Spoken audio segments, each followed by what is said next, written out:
अस्सलाम वालेकुम तमाम दोस्त अहबाब को मेरे यूट्यूब चैनल में एक दफ़ा फिर से खुशामदीद। आज हम हारुकी मुराकामी की शोहरा आफाक किताब नॉर्वेजियन वुड्स के दूसरे हिस्से को पढ़ने जा रहे हैं। तो बिना किसी देर के शुरू करते हैं। बहुत साल पहले, पूरे 20 साल पहले मैं हॉस्टल में रहता था। मेरी उम्र 18 साल थी और मैं साले अव्वल का तालिब इल्म था। मैं टोक्यो में नया आया था और अकेला रहता था। मेरे फिक्रमंद वालदैन ने मेरे लिए अलहदा कमरे का बंदोबस्त करने की बजाय, जैसे कि दूसरे तालिब इल्म करते थे, हॉस्टल का बंदोबस्त किया। ये हॉस्टल खाना और दूसरी सहूलतें अपने 18 साल रहायशियों को मुहैया करता था, ताकि वो आसानी से अपने आप को माहौल के मुताबिक ढालें। इसके अलावा अखराजात का भी मसला हल हो जाता था कि हॉस्टल जाती रहायश की बनिस्बत बहुत सस्ता भी था। यहाँ एक बिस्तर और एक लैंप के अलावा कोई लंबे चौड़े फर्नीचर की जरूरत भी नहीं थी। वैसे मैं एक फ्लैट किराए पर लेकर आसानी से आरामदेह और तन्हाई में जिंदगी गुजार सकता था। जब मुझे पता चला कि मेरे माँ बाप ने मुझे प्राइवेट यूनिवर्सिटी में दाखिला करवाने के लिए कितना ज्यादा खर्च किया है, तो मैंने अलहदा रहायश पर इसरार नहीं किया। ये हॉस्टल एक चौकोर शक्ल इमारत थी, उसके इर्द गिर्द दीवारें थी और ये शहर के दरमियान एक पहाड़ पर वाक़या था। और उसके सामने का मंजर दिलकश था, जिसके सामने दरवाजे के पास एक बहुत बड़ा जिलकोवा का दरख्त खड़ा था। लोगों का कहना था कि यह दरख्त 150 साल पुराना है। उसके नीचे खड़े होकर उसकी घनी शाखों और पत्तों में से आसमान नजर नहीं आता था। दरख्तों के पास से गुजरता हुआ पक्का रास्ता सीधा 3 मंजिला कुशादा चौकोर इमारत तक जाता था, जो रास्ते के दोनों तरफ खड़ी थी। ये खिड़कियों वाली बड़ी बड़ी इमारतें थीं, जिनको देखकर ये ख्याल आता था कि या तो किसी जेल को फ्लैट वाली इमारत में तब्दील किया गया है या किसी फ्लैट वाली इमारत को जेल की इमारत में तब्दील किया गया है। ना तो ये इमारतें गंदी थी और ना ही इनमें घुटन का एहसास होता था। खुली खिड़कियों पर क्रीम रंग के पर्दे थे, जिनके रंग सूरज की रोशनी में भी मध्यम नहीं होते थे। आप कमरे के अंदर रेडियो पर बजती हुई मौसीकी सुन सकते थे। हॉस्टल की इन दो इमारतों के आगे ये रास्ता एक 2 मंजिला मुश्तरका इमारत तक भी जाता था, जिसकी पहली मंजिल खाने के हॉल और बाथरूम पर मुश्तमिल थी और दूसरी मंजिल पर ऑडिटोरियम, मीटिंग्स रूम और मेहमान खाने थे, जिनको इस्तेमाल करने के लिए मुझे कभी नौबत नहीं आई। इस आम मुश्तरका इमारत के आगे एक हॉस्टल की तीसरी 3 मंजिला इमारत खड़ी थी। इस चौकोर चार दीवारियों में हरे भरे घास के कित्ते थे, जिनमें घूमते हुए पानी का झरोंका करने वाले फव्वारे थे, जो जब चलते तो सूरज की रोशनी को मुनक्कस करते। मुश्तरका इमारत के पीछे एक वसी सा मैदान था, जिसमें बेसबॉल, फुटबॉल और टेनिस के 6 कोर्ट शामिल थे। इस कैंपस में हर किस्म की सहूलत थी, जिसकी कोई तमन्ना कर सकता था। इस जगह के साथ सिर्फ एक मसला था कि इसकी आबो हवा सियासी थी। इसको कोई मशकूक फलाही किस्म का इदारा चलाता था। इसका मालिक राइट विंग की सियासत में गहरी दिलचस्पी रखता था। जिस तरह इस जगह का इंतजाम चलाया जाता था, इससे लगता था कि कुछ न कुछ तो गड़बड़ जरूर थी। ये तफसीलात इन कवायद जवाबत के किताबचे में देखी जा सकती थी, जो नए आने वाले तालिबा इल्म को दिया जाता था। जो फलाही इदारा ये हॉस्टल चलाता था, उसका दावा था कि किस तरह से इंसानी ज़राए को फैलने फूलने का मौका दिया जाएगा और बुनियादी तालीमी खिदमात को कौम की भलाई के लिए इस्तेमाल किया जाए। और बहुत सारे अमीर लोगों ने इस नजरिए को जिंदा रखने के लिए बड़े बड़े चंदे दिए और ये इमारत खड़ी की। ये इस मंसूबे का अवामी रुख था, लेकिन इसके पीछे जो असल मकसद था वो समझ से बाहर था। कुछ लोगों का ख्याल था कि ये जो लोग टैक्स बचाना चाहते हैं, ये उनका टैक्स बचाने का एक जरिया है।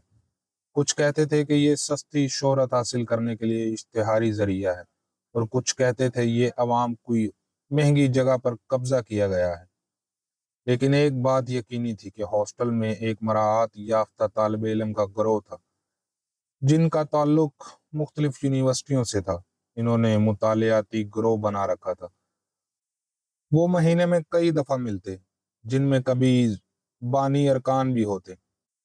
इस गिरोह से ताल्लुक रखने वालों को यकीन दिलाया जाता कि ग्रेजुएशन के बाद इनको नौकरी मिलेगी।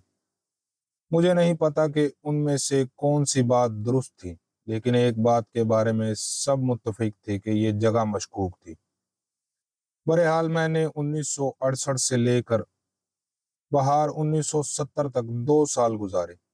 मैंने इतना लंबा अरसा यहाँ क्यों रहा, कुछ कह नहीं सकता। अमली तौर पर मुझे इस बात से कोई फर्क नहीं पड़ता था कि ये लेफ्ट विंग के हमायतियों का गढ़ था या फिर राइट विंग के हमायतियों का। हर दिन का आगाज परचम कुशाई से होता, कौमी तराना बजाया जाता, यानी परचम कुशाई के साथ कौमी तराना बजाना लाजमी था। सहन के बिल्कुल दरमियान में झंडे वाला पोल था जो कि हॉस्टल की तीनों इमारतों की खिड़कियों से हर तरफ से नजर आता। मशरकी हॉस्टल, जिसकी इमारत में मैं रहता था, का इंचार्ज एक परचम कुशाई की तकरीब का भी इंचार्ज था। वो लंबा तड़ंगा उकाबी आंखों वाला 50-60 साल की उम्र वाला आदमी था। उसके बालों पर सुरमई रंगत गालब आ चुकी थी और धूप से जली हुई गर्दन पर बड़ा सा दाग था। लोगों का कहना था कि उसने नाकानो सुराग रसाई स्कूल से दूसरी जंग अजीम के दौरान ग्रेजुएशन की थी, लेकिन किसी को यकीन नहीं था। उसके साथ उसका मददगार खड़ा होता। दरअसल उसके बारे में भी कोई नहीं जानता था। उसके बाल फौजियों जैसे कटे हुए थे और लिबास गहरे नीले रंग का होता था। मुझे ना उनके नामों का पता था और ना ही ये मालूम था कि वो किस कमरे में रहता था। मुझे तो ये भी मालूम ना था कि वो तालिबे इल्म भी था या नहीं। उसके उस यूनिफॉर्म की वजह से उसका नाम ही यूनिफॉर्म पड़ गया था और परचम कुशाई के इंचार्ज के नाम इसी निस्बत से सर नाकानो पड़ गया था, जो नाकानो के मुकाबले में यूनिफॉर्म छोटे कद और पीले जर्दा चेहरे का मालिक था, जिसमें से तंज झलकता था। ये अजीब जोड़ा तलुए आफ्ताब के वक्त परचम को 6 बजे लहराता। जब मैं नया नया हॉस्टल में गया तो इस मुहब्बुल वतन रस्म की अदायगी को देखने के लिए मैं सुबह सवेरे ही जाग जाता। ये जोड़ा सुबह 6 बजे चौकोर चबूतरे से नमूदार होता। यूनिफॉर्म ने सयाह जूते पहने होते और नाखूनों ने सफेद रंग की छोटी सी तरबियत देने वालों की तरह की जैकेट पहनी होती। यूनिफॉर्म ने पोलोनिया की लकड़ी का बना हुआ तकरीब में इस्तेमाल होने वाला डंडा उठाया होता और नाकानों ने सोनी का रिकॉर्डिंग प्लेयर उठाया होता। वो उसको पोल के नीचे रखता और यूनिफॉर्म डब्बा खोलकर उसमें से साफ तयशुदा किया हुआ परचम निकालता और उसको दो निहायत अकीदत और तकद्दुस से नाकानों को बढ़ाता, जिसको नाकानों परचम कुशाई वाली रस्सी पर चढ़ाता, जिसका तलू होते ही सूरज का निशान पूरे सफेद परचम पर नमूदार होता। यूनिफॉर्म बटन दबाता जिससे कौमी तराना बजता, हमारे शहंशाह की हुकूमत, और परचम बुलंद होना शुरू होता जब तक कंकरियां पहाड़ों में तब्दील हो जाएं और परचम इस पर आधा फासला तय कर लेता और काई से ढक जाएं और फिर परचम पूरी बुलंदी तक पहुंच जाता। दोनों तन कर खड़े हो जाते और परचम की जानब देखते। साफ शफाफ दिनों में जब हवा चल रही होती तो मंजर ही कुछ और होता था और शाम को परचम उतारने की तकरीब बिल्कुल इस तरह मुकद्दस तरीके से सरंजाम पाती। सिर्फ अमल उल्टा होता। परचम नीचे उतारा जाता, किसी डब्बे में रख दिया जाता। कौमी परचम रात को नहीं लहराया जाता था। मुझे नहीं पता कि रात को परचम क्यों उतार लिया जाता था, हालांकि कौम रात को अंधेरे में भी मौजूद होती है और सारी रात काम करते हैं। रेलवे पर काम करने वाला अमला, टैक्सी ड्राइवर, शराब खानों में काम करने वाली औरतें, आग बुझाने वाला अमला, चौकीदार, और ऐसे महसूस होते हैं जैसे ये तमाम लोग परचम की हिफाजत से महरूम रह जाते हैं या शायद किसी को इससे कोई फर्क नहीं ना पड़ता हो और किसी ने मेरे अलावा इस तरफ तवज्जो ही ना दी। हालांकि मुझे भी कोई परवाह नहीं थी, बस ये महज मेरे जहन की इख्तरा थी। असूल के मुताबिक साल अव्वल और साल दोम के तालिबा इलम को एक कमरा मिलता और साल सोम और साल चहारम के तालिबे इलम को एक कमरा मिलता। डबल कमरा 9x12 फुट का होता, जिसमें एल्यूमिनियम की खिड़की दरवाजे की मुखालफ सिमत में लगी होती और खिड़की के सामने दो डेस्क इस तरह लगाए गए थे कि कमरे में रहने वाले दो तालिब इल्म एक दूसरे की तरफ पुश्त कर कर बैठें। दरवाजे की बाईं जानिब खुलने बंद होने वाला बिस्तर लगाया जाता। कमरे में दिया गया फर्नीचर मजबूत और सादा था, जिसमें एक जोड़ी लॉकर्स की, एक कॉफी के लिए छोटा सा मेज और शेल्फ बने हुए थे। हत्ता कि कोई भी ज़ौक़ जमालियत रखने वाला शख्स भी इस इंतज़ार को शायराना नहीं कह सकता था। और कमरे में मौजूद अलमारियों के खानों में रेडियो, हीटर, ड्रायर, बरकी सराई, कुकर, कॉफी, चाय, चीनी, बर्तन, सोप्स के पैकेट रखे होते। दीवारों पर लड़कियों की तस्वीरें लगी होती और किताबों की शेल्फ पर निसाबी कुतुब, डिक्शनरी और नावल वगैरह पड़े होते। लड़कों के कमरे की हालत खतरनाक हद तक डरावनी थी। माल्टों के छिलके कूड़े की टोकरियों के साथ चिपके होते, खाली डब्बे बतौर राखदान के इस्तेमाल होते, और फिर जब इन्हीं में बची हुई कॉफी या बियर डाल दी जाती तो इनमें से बदबू आना शुरू हो जाती। काले रंग का स्याह सा मादा इन बर्तनों की तैब से जमा होता जो कि अलमारी में पड़े होते। फर्श सुइयों के पैकेटों से, बियर के डब्बों से और दूसरी रद्दी चीजों से हर वक्त भरे रहते। किसी के ज़हन में ये बात कभी ना आई कि सफाई करके इन गंद को कूड़ेदान में फेंक दिया जाए। जब भी हवा चलती गर्द का तूफान आ जाता। हर कमरे की अपनी ही खौफनाक बदबू थी, लेकिन इस बदबू के अज्जा हमेशा एक जैसे होते, जिनमें से पसीना और जिस्म की बदबू और कूड़ा शामिल होता। बिस्तर के नीचे गंदे कपड़ों का ढेर लगा रहता। किसी को कमरे में मेरे मैट्रेस को हवा लगवाने का कोई ख्याल ना आया। कभी किसी ने पसीने से भरे हुए बदबूदार मैट्रेस से छुटकारा हासिल करने की कोशिश न की।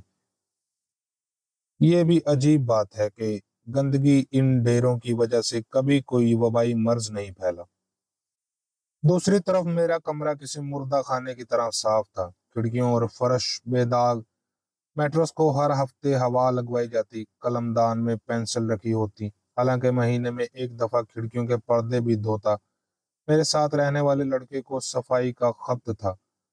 जब मैंने हॉस्टल में रहने वाले लड़कों को पर्दे के बारे में बताया तो उनको यकीन ही नहीं आया।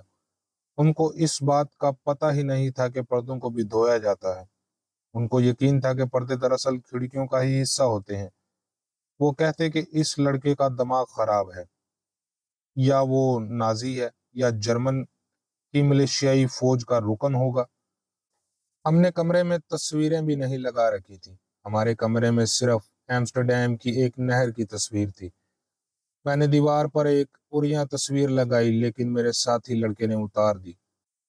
उसने कहा, देखो टनाबे, मैं इन चीजों का शौकीन नहीं हूँ, और इसकी जगह इस नहर की तस्वीर लगा दी। मुझे भी फर्श तस्वीरों से कोई खास दिलचस्पी नहीं थी, इसलिए मैंने कोई एहतजाज नहीं किया। फिर भी कोई लड़का हमारे कमरे में आता तो ये तस्वीर देखते ही कहता, बकवास है। मैं कहता, स्टॉर्म ट्रूपर इस तस्वीर को देखकर झलक लगाता है। मैं ये बात मजाक में कहता, लेकिन वो इसको संजीदा समझते। मुझे भी लगने लगा कि शायद मैं ठीक कह रहा हूँ। सब लड़के मेरे साथ इजहार हमदर्दी करते कि स्टॉर्म ट्रूपर जैसे लड़के के साथ मुझे रहना पड़ता है, लेकिन मुझे इसके साथ रहने में कोई तकलीफ नहीं थी। वो तब तक मेरे काम में दखल न देता जब तक मैं अपने हिस्से का काम करता रहता। एक तरह से उसने बतौर मेरे रूममेट की मेरी जिंदगी को आसान किया हुआ था। सारी सफाई वो करता, मैट्रेस को भी वही हवा लगवाता, कूड़ादान भी वही बाहर फेंकता। अगर मैं कुछ रोज ना नहाता तो वो सूं कर बताता कि मुझे नहाने की अशद जरूरत है, और यहाँ तक कहता कि मुझे अब बाल कटवाने की भी जरूरत है, नाक के बाल भी साफ करने हैं। सिर्फ एक चीज जो मुझे परेशान करती, अगर वो मेरे कमरे में कोई मक्खी देख लेता तो कीड़े मार दवाई को फौरन छिड़काव शुरू कर देता, और मुझे इसकी बू से बचने के लिए हमसाया कमरा में पनाह लेनी पड़ती, जो यकीनन एक कूड़ेदान का ढेर था। स्टॉर्म ट्रूपर कूमी यूनिवर्सिटी में जुग्राफिया का तालिब इल्म था। उसने मुझे अपनी पहली मुलाकात में बताया कि मैं नक्शा जात के मुत्तलिक पढ़ रहा हूँ, और वो हकलाता था। मैंने उनसे पूछा कि तुम नक्शा अच्छे लिख लेते हो? हाँ, मैं ग्रेजुएशन कर लूंगा तो जुग्राफियाई सर्वे के इदारे में नक्शे बनाने का काम करूंगा। जिंदगी में मुख्तलिफ ख्वाब देखना और मकासद तय करना मुझे अच्छा लगता है, और जब मैं टोक्यो आया तो मुझे ये तासर अच्छा लगा। मेरे जहन में ख्याल आया कि मुआशरे को सिर्फ इन चंद एक लोगों की जरूरत है जो नक्शा बनाने में दिलचस्पी रखते हैं, और वो शख्स बेशक वो नक्शे बनाने वाले कौमी इदारे में नक्शा बनाता हुआ वो नक्शे कहने से पहले हकलाता, यानी वो नक्शे का लफ्ज भी ठीक से नहीं बोल सकता, यानी नक्शा, वो आमतौर पर बात करते हुए नहीं हकलाता था, सिर्फ लफ्ज नक्शा कहने से पहले हकलाता था, जो इसकी जिंदगी का वाहिद मकसद था। उसने मुझसे पूछा, तो क्या पढ़ रहे हो? मैंने कहा, ड्रामा। तुम ड्रामा बनाओगे? मैं सिर्फ मसूदी पढ़ूंगा और तहकीक करूंगा। मैं रासियन, एक्ट्रो और शेक्सपियर का काम करूंगा, मैंने उससे कहा। उसने शेक्सपियर के बारे में सुन रखा था, लेकिन बाकी नामों के बारे में नहीं। वैसे मैंने भी बाकी मुसन्निफीन की सिर्फ अभी तक नाम ही सुने थे। मैंने उससे पूछा, क्या तुम्हें ड्रामे अच्छे लगते हैं? कुछ खास नहीं। इस जवाब से वो थोड़ा परेशान हुआ। जब वो परेशान होता तो उसकी हकलाहट बढ़ जाती, और मुझे अफसोस होता कि मैं उसकी हकलाहट में इजाफे का बास बना। मैं किसी भी मजमून का इंतखाब कर सकता था, जैसे नफ्सियात, एशियाई तारीख, लेकिन मैंने बड़े ड्रामे पढ़ने का फैसला किया। मैं उसे इससे बेहतर वजाहत नहीं दे सकता था। उसने कहा, मुझे समझ नहीं आई इस मन तक की। उसने हकलाते हुए कहा, मुझे नक्शे पसंद है, इसलिए मैं टोक्यो आया और अपने माँ बाप से कहा कि मुझे रुपए भेजे ताकि मैं नक्शे के बारे में पढ़ सकूं।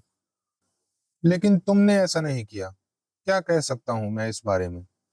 उसका मंतकी तौर पर सोचने का अंदाज मुझसे बेहतर था। मैंने इस सिलसिला में अपने आप को वजाहतें देना बंद कर दी। मैंने माचिस की तीली के जरिए एक्टर वेक्टर करके बिस्तर का इंतखाब किया और उसके ऊपर वाला बिस्तर पसंद किया। वो हमेशा फौजियों जैसे बाल कटवाता और एक जैसे कपड़े पहनता, यानी सफेद शर्ट, काली पैंट और काले ही जूते और नेवी ब्लू स्वेटर। ऊपर वो एक ही रंग की जैकेट पहनता और यूनिवर्सिटी जाते हुए हाथ में ब्रीफ केस रखता। उसका हुलिया खास तौर पर दाएं बाजू की सोच रखने वाले, यानी राइट विंग के तालिबे इल्मों जैसी थी, इसलिए सारे उसको स्टॉर्म ट्रूपर के नाम से बुलाते। हालांकि वो सियासत से बिल्कुल लाताल्लुक था। वो एक जैसे कपड़े इसलिए पहनता था कि इसको मुख्तलिफ रंगों के कपड़ों में इंतखाब करने में मुश्किल होती थी। उसको बस इन चीजों में दिलचस्पी थी कि साहली पट्टी में तब्दीली कैसे होती है, या रेलवे के लिए नई सुरंगें कैसे बनती हैं। इसके अलावा वो कुछ नहीं। वो अपने मौजूआत पर जो बात करना शुरू करता तो घंटों तक ना रुकता। वो तब तक बोलता रहता जब तक या तो आप भाग ना जाएं या फिर उकता कर सो ना जाएं। उसको परचम कुशाई की तकरीब देखने का खब्त था, इसलिए ये तकरीब बेफायदा किस्म की चीज नहीं थी, बल्कि वो हमारे आका की हुकूमत के अल्फाज सुनने के लिए 6 बजे ही उठ पड़ता था, कपड़े पहनता, मुंह धोता और पूरे एहतमाम के साथ तकरीब को देखता। इसके दांत साफ करने से इसके दांत साफ करने से मुझे बाज औकात ऐसे महसूस होता कि वो एक एक करके दांत को बाहर निकाल कर साफ कर रहा है। कमरे में वापस आकर वो तौलियों को रेडिएटर पर खुश्क करने के लिए बिछाता और साबुन और टूथपेस्ट को अलमारी में रखता, और आखिर में रेडियो पर पूरी कौम के साथ वर्जिश में हिस्सा लेता। मुझे रात को देर तक पढ़ने की आदत थी, इसलिए सुबह 8 बजे तक सोता रहता। इसलिए जब वो कमरे में इधर उधर वर्जिश करता रहता तो मैं नीम बेहोशी के आलम में सोया रहता, जब तक कि वो उछलना कूदना शुरू न कर दे। फिर मेरी आंख खुल जाती। उसकी ये उछल कूद नुमा वर्जिश काफी अहमियत रखती थी। वो जब भी उछलता उसकी धमक से शोर भी होता और मेरी आंख खुल जाती। पहले 2-3 दिन तो मैं बर्दाश्त करता रहा कि हमें यहाँ हॉस्टल में बताया गया है कि यहाँ अपने जाती मफाद को फैलाकर सबको बर्दाश्त करना है और इकट्ठे मिलजुल कर रहना है। लेकिन चौथे या 5वें दिन सुबह के वक्त ये मजीद बर्दाश्त ना कर सका। मैंने कहा, देखो बात सुनो, तुम ये उछल कूद जाकर छत पर या कहीं और नहीं कर सकते? मैं तुम्हारी इस हरकत की वजह से सो नहीं सकता। इसने खुले हुए मुंह से कहा, अब तो 6:30 हो गए हैं। मुझे पता है 6:30 हो गए हैं, لیکن میں ابھی سونا چاہتا ہوں۔ مجھے نہیں معلوم کہ اس کی وضاحت کیسے کروں، لیکن مجھے تمہاری اس ورزش کرنے سے مسئلہ ہے۔ ہاں، میں تیسری منزل کی چھت پر ورزش کر سکتا ہوں، لیکن پھر تیسری منزل میں سے کوئی شکایت کر دے گا، اور یہ ہمارا کمرہ سٹور روم کے اوپر ہے، تو پھر تم باہر سبزہ زار میں چلے جاؤ، میں نے چڑھ کر کہا۔ میں یہ بھی نہیں کر سکتا کیونکہ میرے پاس ریڈیو نہیں ہے، اور میں باہر جا کر ریڈیو نہیں لگا سکتا کیونکہ وہاں بجلی نہیں ہے، اور باہر موسیقی کے بغیر ورزش کر سکنا بہت مشکل ہے۔ یہ بات وہ ٹھیک کہہ رہا تھا۔ اس کے پاس بیٹری والا ریڈیو نہیں تھا، میرے پاس تھا، لیکن وہ FM ریڈیو تھا۔ میں نے کہا ٹھیک ہے، اب ہم سمجھوتا کر لیتے ہیں۔ تم کمرے میں صرف اچھلنے کودنے والی ورزش نہ کرنا کیونکہ اس سے شور پیدا ہوتا ہے، باقی ورزش بے شک کر لو۔ بولو کیا کہتے ہو؟ اس نے پوچھا۔ یہ اچھلنا کودنا کیا ہوتا ہے؟ اوپر نیچے چھلانگے مارنے کو اچھلنا کودنا ہی کہتے ہیں، لیکن میں تو اچھلتا کودتا نہیں۔ اس بے سر پیر کی بحث سے میرا سر دکھنے لگا۔ میں نے سوچا چلو دفع کرو، لیکن میں اس کو اپنا مسئلہ سمجھانا چاہتا تھا۔ میں بستر سے نیچے اترا اور NH کے ریڈیو کی ورزش کی دھن سے اچھلنا کودنا شروع کر دیا۔ میں نے کہا میں اسی اچھل کود کے بارے میں بات کر رہا تھا، اور میں نے اس حرکت پر کبھی غور نہیں کیا۔ میرا خیال ہے کہ تم ٹھیک کہتے ہو، میں نے بستر پر بیٹھے ہوئے کہا۔ میرا خیال ہے تم سمجھتے ہوگے۔ صرف یہ ورزش نہ کیا کرو، باقی سب برداشت کر لوں گا۔ اس نے نہایت ڈٹھائی سے کہا، یہ ناممکن ہے۔ میں ورزش کا کوئی حصہ نہیں چھوڑ سکتا، کیونکہ جب میں ورزش شروع کرتا ہوں تو پھر غیر ارادی طور پر ہر طرح کی ورزش کرتا ہوں۔ اگر میں نے ورزش میں کمی کی تو میں سرے سے ورزش کر ہی نہیں سکوں گا۔ میں لاجواب ہو گیا۔ اب میرے پاس کہنے کو کچھ بچا ہی نہیں تھا۔ اس مسئلے کا فوری حل یہ تھا کہ جیسے ہی کمرے سے باہر نکلے اس کا ریڈیو اٹھا کر کمرے سے باہر پھینک دیا جائے، لیکن میں یہ جانتا تھا کہ اگر میں نے ایسا کیا تو ایک عذاب ٹوٹ پڑے گا۔ اسٹارم ٹروپر کے لیے اس کی ہر چیز کسی خزانے سے کم نہیں تھی۔